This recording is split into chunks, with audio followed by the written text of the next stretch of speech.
Welcome to the Design Defect. Steve, what are we doing here this week? I'm sick of covering nothing but Sega consoles.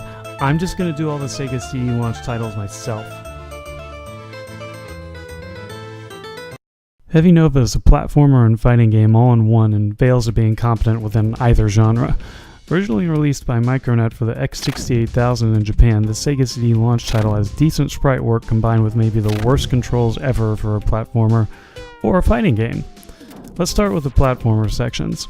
Obviously, I didn't make it very far, but the few levels I played featured either one long hallway with no vertical scrolling, or way too much vertical scrolling combined with cryptic but necessary backtracking.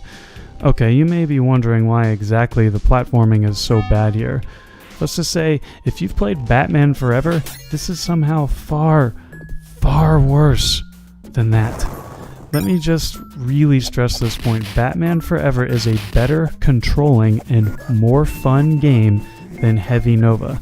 Just let that sink in for a minute.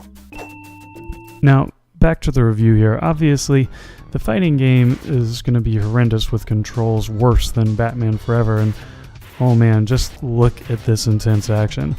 As you progress through each stage, you supposedly unlock new moves to use against the boss, but good luck figuring out how to use them. If you ever do anything other than throw a standard punch or kick when trying to attack, you deserve a medal, man. Pretty much every review of Heavy Nova was overwhelmingly negative, and you can tell that Sega was really desperate to have more than one title for the launch of the Mega Drive in Japan. Truthfully, they would have been better off without this game, but it's not all terrible. The music and intro segments are pretty well done, but beyond that, your life is better without this game in it.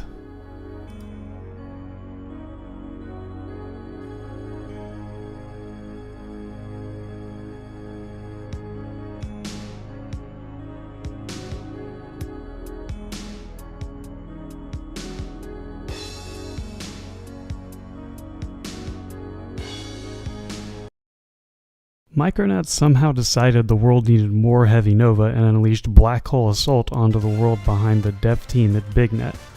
Now, you may be wondering how both the original Heavy Nova and the sequel can both be launch titles, and the answer is actually pretty simple. Heavy Nova was a launch title in Japan, and Black Hole Assault was a launch title in the US.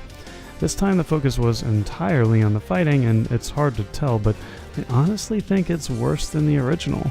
Well, maybe worse is not the right way to put it. I think the AI is now reading my inputs and I'm no longer able to game the system and cheese my way to victory. My analogy for this game is basically try playing the bag challenge in any Smash Brothers game. You know, the one with a baseball bat where you try to smash the bag as far as possible.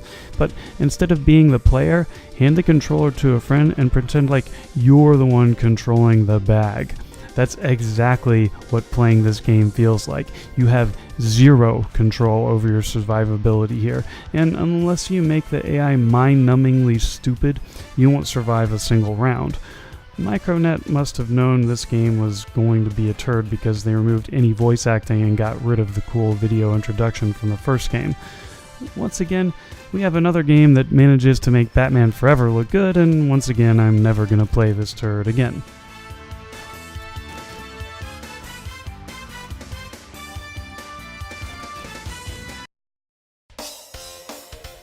Chuck Rock is a mediocre platformer for just about every console under the sun in the early 90s, and in fact Core Design loved the character so much that Chuck Rock himself was the original mascot for the studio until Lara Croft came along in 1996.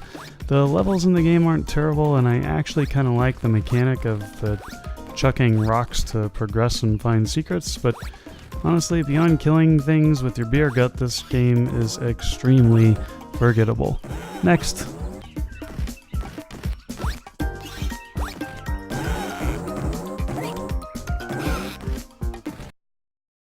Sol-feace was developed by Wolf Team, who incidentally published 3 of the games that are going to be covered in this episode. Why is that incidental? Well, because I think all 3 games are excellent and mostly hold up pretty well today. Sol-feace is an above-average side-scrolling shooter with great graphics and a solid soundtrack. Originally released for the Sharp X68000, the game was a pack-in for the Sega CD when it was first released in North America.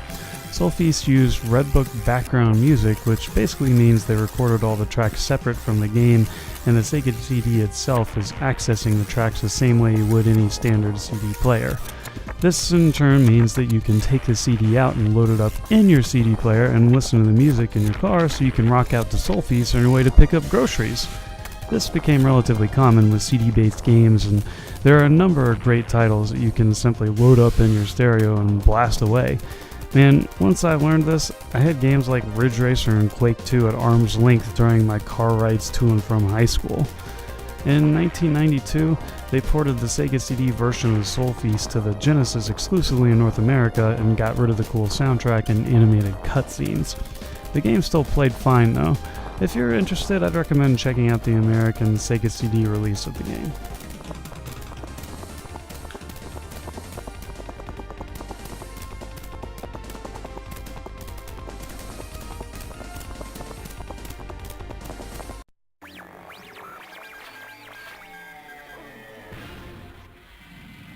Now let's get the worst of the worst out of the way. Digital Pictures released a handful of games under the Make My Video series, and to this day they're critically acclaimed as some of the worst video games of all time. I mean, we're talking E.T. bad here. There's not a lot of actual content to these, but here's a quick look at NXS Make My Video. Basically, these two girls ask you to make an NXS video, so they'll stop being heckled by a bunch of losers at the bar. Why won't these idiots just leave the poor girls alone, and why do these girls think some random person making a stupid NXS music video will solve all their problems? The game itself consists of a very primitive video editing tool that lets you crop together clips from old movies and cartoons along with the original source video. You can even overlay your creation with some horrendous video effects if you want to make your video even less watchable than it's already destined to be. The Marky Mark Make My Video is more of the same, but less cringeworthy and a lot easier to laugh at with some friends thanks to his Funky Bunch classics like You Gotta Believe. Sort of like Superman 64, these are worth a look if you just want to see how bad they really are. No way I'm going in there. A man! What's a man doing in here? What do you think? I think we need some sexier shots for this video. Not bad. What do you think about my hair? Oddly not content with the Make My Video series, Digital Pictures decided they needed to try to make an actual video game. Still more of an interactive movie than a real game, Night Trap has become a legit cult classic. The game is so popular it even had a short run on the PS4 and Xbox One very recently. Night Trap is definitely a product of the time it was developed in, and if you really want to experience an innovative video game from the early 90s, then Night Trap is worth pulling out of that time capsule. The video quality is, well, it's Sega CD quality, so don't expect much, but the game itself is sort of interesting if you're willing to bear with it. Basically, you have to set traps while viewing the correct surveillance camera to capture the bad guys before they can get to the girls and kidnap them or kill them or whatever. The real story behind Night Trap, however, is that it, along with the original Mortal Kombat, led to the creation of the Entertainment Software Ratings Board, or ESRB. So, thanks, Night Trap. Originally planned to release on Hasbro's cancelled Control Vision system, Night Trap was scrapped after all the footage had been recorded. This footage was purchased by the founder of Digital Pictures, Tom Zito, and the project was transferred to the Sega CD. There are a lot of ways to play or experience this game, and each of them is better than playing the Sega CD version, so I'd look elsewhere if you want the best Night Trap experience available. If you don't have the brains or the guts for this assignment, give the controls to someone who does.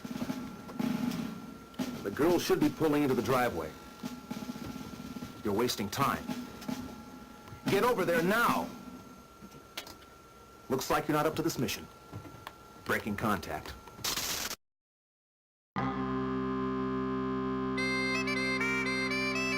You had this coming, Jamie.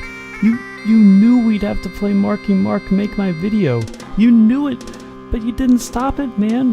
Why didn't you stop it? Okay, on to some better games now.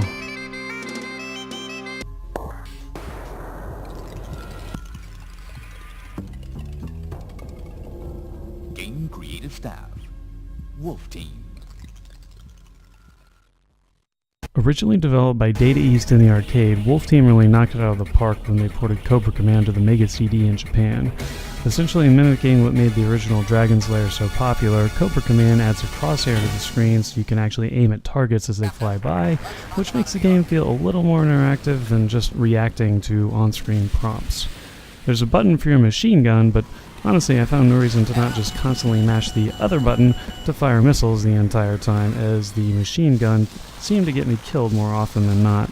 The director for Cobra Command, Yoshihisa Kishimoto, also directed the first two Double Dragon games in the arcade, and the helicopter from Cobra Command actually makes a brief cameo in Double Dragon 2 at the start of the game. If you like classic 2D animation or are an anime fan, you'll love the animations and attention to detail in this game. Pretty much every single frame was hand-drawn, and this game was really a showstopper for your Sega CD.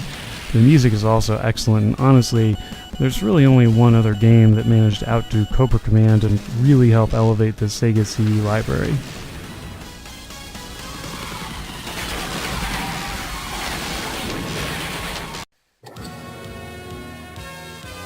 That game, of course, is Road Avenger, also by Data East and published by Wolf Team.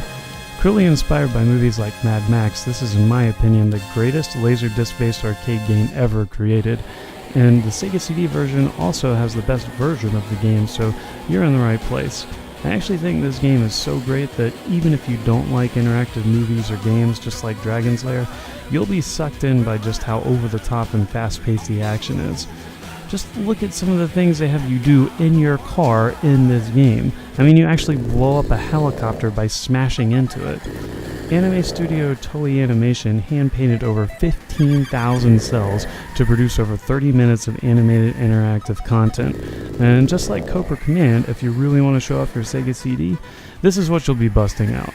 Also, like Cobra Command, the car from Road Avenger, or Road Blaster depending on your territory, can be seen inside the garage at the beginning of the first Double Dragon arcade game.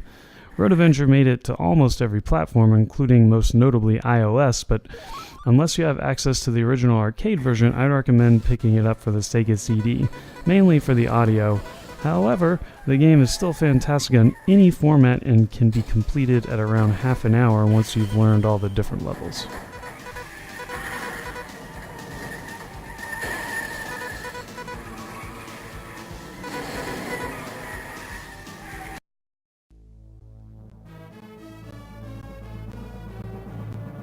Sega Classics Arcade Collection was originally a compilation of 4 Genesis games which included Columns, Golden Axe, Revenge of Shinobi, and Streets of Rage. I think this was a great collection of games to add to your brand new Sega CD, but if you were a Sega fan already, you probably had a few of these in your library anyway. The Sega CD compilation is essentially identical to the original cartridge versions, save for some CD quality audio samples in the form of people grunting and getting punched in both Golden Axe and Streets of Rage. Columns uses a new title screen track that's also CD quality, but they really weren't trying to remaster anything here. Ultimately, this is a lesser version of Revenge of Shinobi as well, since Godzilla and Batman were replaced with more generic bosses. Spider-Man, however, remains intact. There was another Sega CD Classics arcade collection that included a 5th game, Super Monaco GP, but was otherwise identical to the original. I have no real preference one way or the other with the compilation versions of the games over the cartridge originals, but it's still neat that Sega found value in doing this.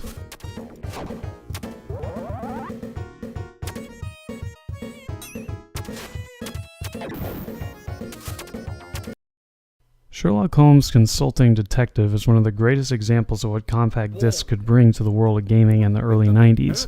The storage capacity of CD technology allowed for a massive increase in data that could be stored in one game.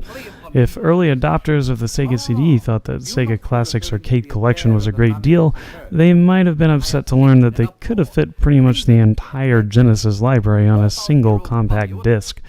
All this is to say that Sherlock Holmes did a great job utilizing the space on the CD and provided a very compelling game to illustrate what you just plain couldn't do on cartridge-based consoles at the time.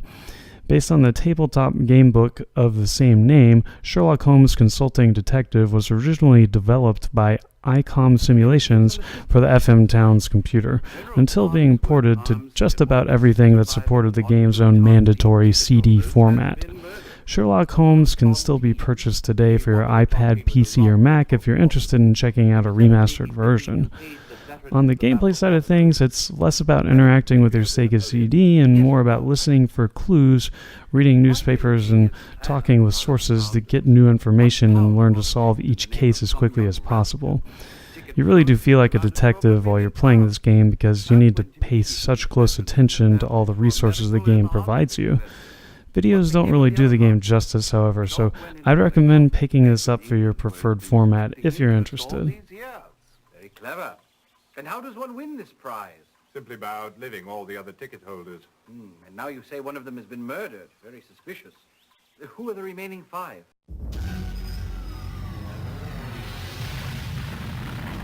Originally planned as a flagship title for Hasbro's VHS-based Control Vision game console, Sewer Shark was that killer app that everyone had to play if they bought a Sega CD. Digital Pictures saved the day once again and ported the game to the Sega CD. Ultimately, Sewer Shark sold so well that Sega just decided to make it the pack-in for the console. There was a port for the 3DO, and apparently this was even planned for the SNES CD, but since Sony and Nintendo just couldn't get along with each other, neither of them got a port of the Sega CD Classic. Now, you may be wondering how a game like Sewer Shark could run on a VHS-based console, which actually do exist, by the way. Apparently, the tape was going to have 4 separate streams playing simultaneously, and the player's interactions with the game would cause the Control Vision to simply switch streams. Pretty neat tech, honestly, but a little too late as they were able to pull off the same trick with multiple streams on the Sega CD version of the game as well. In order for this trick to work, however, they had to write a custom video codec that massively compressed the streams so they could all be read in real time. The same codec was even used in Night Trap and the Make My Video series. Sewer Shark isn't the best game on the Sega CD, but I honestly think it's still fun in a cheesy 90s sort of way. Pretty neat cinematography and average gameplay, but honestly, this game could use a remaster like Sherlock Holmes so we can really appreciate it today. Check out the 3DO version if you want to shoot the tubes, dog meat. Remember your jump data!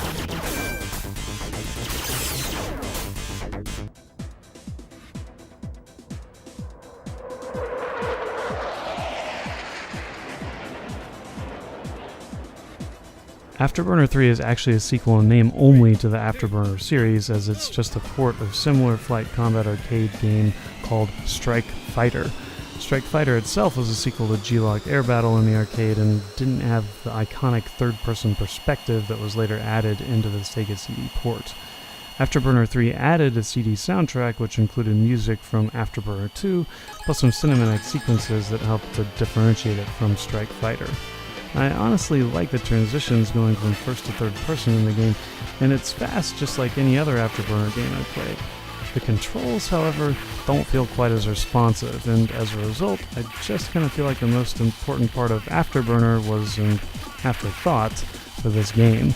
I mean, I guess the writing was on the wall with this one, since it's a port of a game that was a sequel to another game that's not directly related to the series it's claiming to be. Overall, Afterburner 3 is fun, but I personally would just rather play pretty much any other game in the series.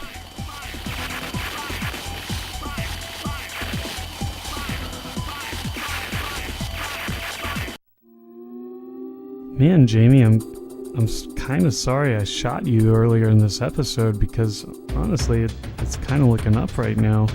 There are a lot of great Sega CD games, and honestly, I think this is the best launch Sega ever had. With games like Road Avenger, Cobra Command, Sewer Shark, it's hard to really deny that they had a lot going for them.